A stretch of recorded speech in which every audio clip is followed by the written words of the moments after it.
Good morning, distinguished guests, dear colleagues, dear young researchers. It is truly an honor to stand in front of you today at the 4th ASEA conference.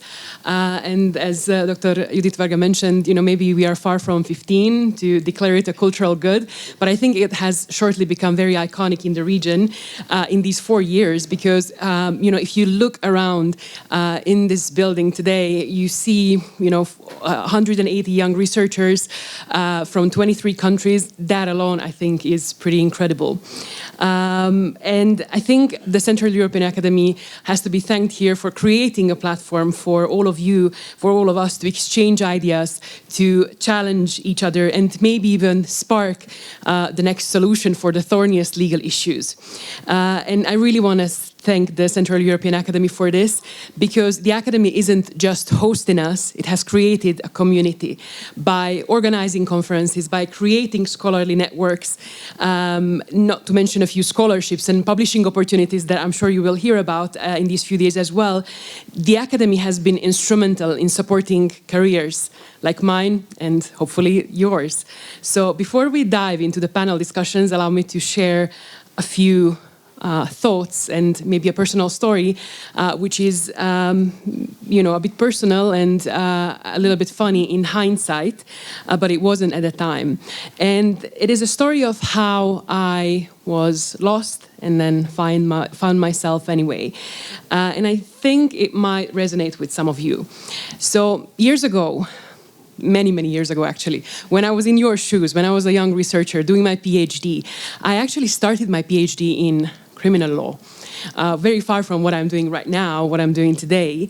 And, why criminal law? Well, it wasn't because I was fascinated by criminal law, it was because I selected my supervisor. And, he was specialized in criminal law, or to be more precise, he was specialized in administrative law, but at the time there was no administrative law PhD in Slovakia, and he was supervising students from criminal law. And, I selected my supervisor before selecting my topic, so, I just went with it. And I was kind of too scared and too polite to say no when he suggested the topic, and, that's how I started my PhD journey. And, sometimes you select your research topic, and sometimes that research topic finds you. That was my case. And in my case, it was my supervisor's enthusiasm for research, for academia, that motivated me. And I want to shout out Professor Peter Potash here, who, to this day, I think has been very influential in my career. And, don't get me wrong, criminal law is very important. I'm sure there are many of you who devote your time to criminal law. I wasn't one of those people. I didn't really lie awake thinking about the penal code of Slovakia or any other country for that matter at night. I chose it because, there was an opportunity. And, I went with it. I was researching criminal law, administrative law, everything public law in Slovakia. But amidst that research, I started to be drawn to some bigger questions, right? Cross-border questions. I started reading about international criminal law, about atrocities and crimes against humanity, about global justice, how it works or, doesn't work on a global scale. And suddenly I had that spark, and it was like I opened the door in a stuffy room, and, I opened the door to a brand new world. So by the time I defended my PhD thesis, I was pretty sure I wanted to pivot to international law, the kind of law that travels, that transcends boundaries and grapples with global challenges. Of course, deciding to pivot and actually pivoting are two different things. So my strategy after defending my PhD thesis was I became a yes man or, yes woman to everything, every single opportunity that came. Every conference, every call for papers, every project that was presented to me, I took the opportunity. If a journal was looking for a book review about e-government, I was the first to raise my hand. If there was an opportunity to present at a conference on intellectual property law, I was on the next train. If they needed, I even wrote an article about the intellectual or the copyright of chocolate recipes. So yeah, chocolate and the law didn't involve any taste testing, unfortunately. But the truth is that I cast my net ridiculously wide. My CV at the time was not really like a focused academic path. It was more like an eclectic menu of everything. It was exhausting sometimes, sometimes absurd, but also it was very, very enriching because, you know, why did I do it? Because I was hungry. I was hungry to learn, to publish, to leave a mark. And because, like many of you, I wasn't entirely sure of what my niche was yet. So I tried everything. I often felt lost, like I was throwing darts in the dark and hoping that I would hit the bullseye of my passion that I didn't even know what it was yet. So I was a little bit worried that I was a master of none. And maybe some of you are feeling that pressure right now, that pressure to specialize early, to find your topic, your niche. And, you know, if you have or if you ever feel that way, let me tell you, you're not alone, not by a long shot. And in hindsight, all of those detours have taught me very valuable lessons. And most importantly, they have given me an opportunity to meet with people. Every random project introduced me to someone new, maybe from a different field. I ended up building bridges sometimes with scholars outside of law. I met computer scientists, education policy experts, demography researchers, and all of these connections broadened my horizons and started to point me to my path, really. And then came a turning point. The moment the fog started to lift, and it was, you know, when I really started to devote my time to children's rights and to family law, and, you know, I started writing about it more, researching it more, and I kind of felt like I was arriving somewhere that was my space. And then, you know, the turning point came with a project. You know, by a stroke of luck, among a myriad of other projects, a project found me that has changed everything. It was a family law project.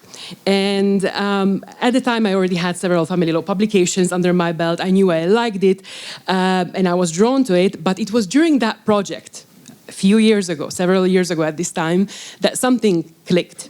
And in researching family law, and then more specifically children's rights within the family law framework, I felt that spark that I had been chasing, especially when I started to devote my time to work on real issues like parental responsibility, child labor, child refugees. And it wasn't just an intellectual curiosity anymore. It was something that mattered to me on a personal level. I realized that I had found a cause in the law that spoke both to my head and also to my heart. That one yes, in a string of many random yeses, has turned out to be the yes that changed my trajectory. I had found my passion. And from that day on, I knew I wanted to focus on family law, on children's rights. I poured myself into the field. I read everything, from the United Nations Convention on the Rights of the Child, the works of Janusz Korczak, the latest case law from the field of various countries. And I finally started saying no. No to things that didn't align with my passion, with my main interest, to be able to say a bigger yes to a new calling. And what a journey it has been since. Following this passion of mine, I had the privilege to lecture around the globe, from discussing child protection laws with students from Peru and Mexico, running workshops on Trinidad and Tobago, guest lecturing in Oslo, Tokyo, or New York. I even had the opportunity to lecture at the University of Cambridge. Most incredibly, I was invited to speak in front of the United Nations Committee on the Rights of the Child. And I have written several, or co-written several books on children's rights, hoping to contribute to this field that I care about so deeply. Now, I don't want to talk about this to talk about my own CV. I'm telling you this because I want to share a few reflections, what it meant to me, and a few truths that I wish someone had told me when I was in your shoes.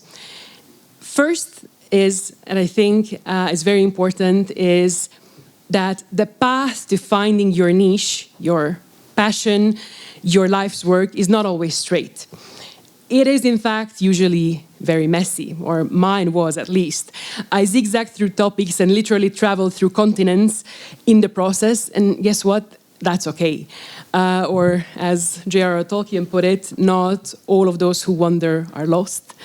I wandered academically, but I wasn't lost. I was exploring, and I think exploration is a legitimate strategy. Secondly, feeling uncertain or lost at times is normal, especially at this stage of your careers. If you're sitting here thinking, I enjoy research, but I'm not sure if I have found the calling or the thing that I want to devote my life to, I think you are in good company. Many of us who are now established in our fields felt or still feel this way now and then because academic curiosity never truly settles down. So the key is not to let the doubt paralyze you. Instead, use it as a fuel to stay curious and open. Albert Einstein once said, I have no special talents, I'm just passionately curious. And I think, that quote really speaks to the power of curiosity over supposed genius.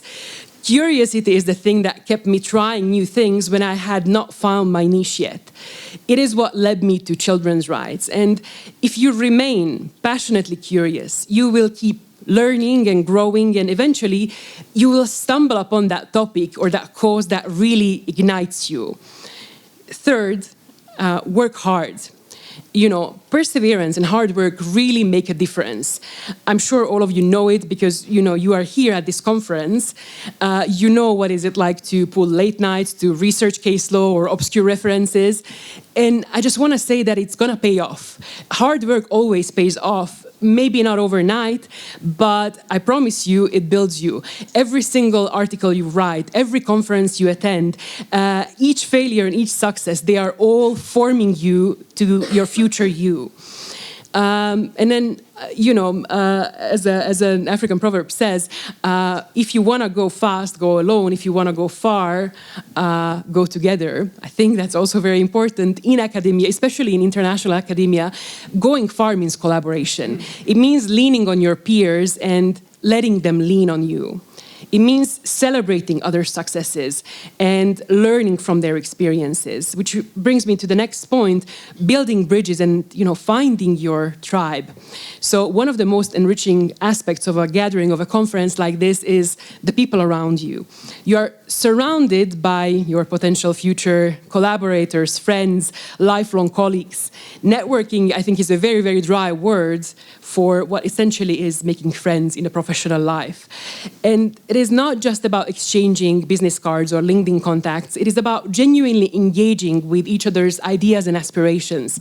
So in the next few years, talk to people outside of your immediate research idea, outside of your own country, and you might find that someone from a different field has a perspective that inspires you or challenges you or even offers you your next collaboration. And I think this is what the Central European Academy is about.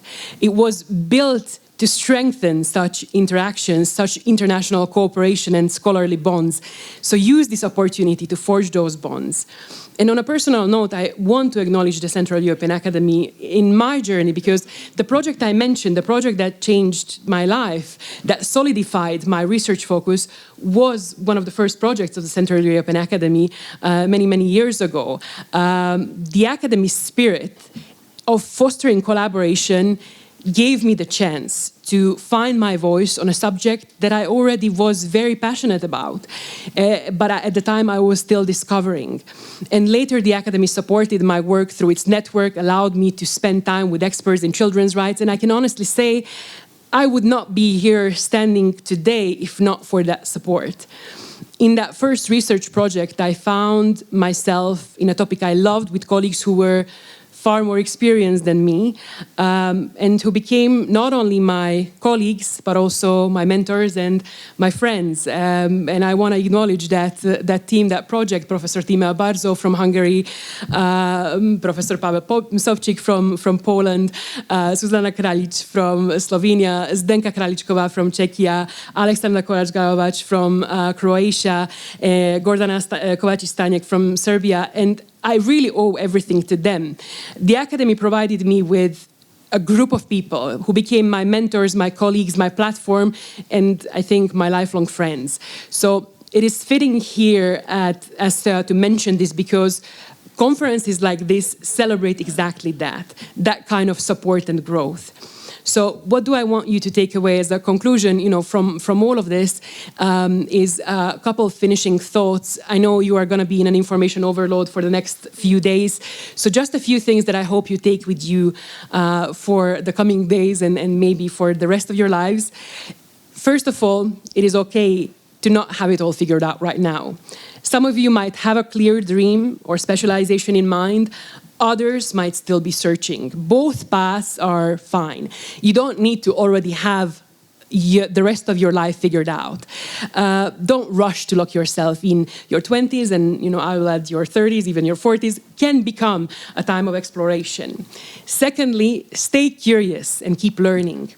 Whether you stay in academia after you finish your PhD, move into practice, or chart a new course for yourself, the habit of continuous learning will never fail you. Read broadly, listen openly, and allow yourself to be surprised by new interests. Thirdly, build your community. No one succeeds alone. So cherish the peers who are sitting next to you today. You may be reviewing each other's articles tomorrow, or starting a research project next year together, or even write a book together a decade from now. And lean on institutions like the Central European Academy, because they exist to support you and they are part of your community too. And finally, don't give up on yourself. This is perhaps the most important message I have for you. When you hit a dead end, treat it as a detour. When you feel lost, consider that you might just be wandering, but not lost. When you feel like an imposter, remember that even the professors up here, myself included, feel that way sometimes. You are here because you belong here. The Academy is so promising you, and so do we, your peers and your mentors. And as we kick off this conference, I urge you to do 3 things. Learn bravely, connect deeply, and enjoy every minute. Be open to that unexpected lecture that lights a fire in you. Say hi to that researcher from a different country. You might find a lifelong friend. And believe in your potential, even if your path winds more than you thought it would. It is a genuine privilege to be here at SCA4, the 4th year of the conference. I can't wait to hear your speeches, your brilliant ideas, and to see the new connections that you will form. So may this conference inspire you, challenge you, and motivate you to continue your very important work and to never give up, even if the way forward is not always clear. Thank you so much for listening. Let's make these 2 days unforgettable.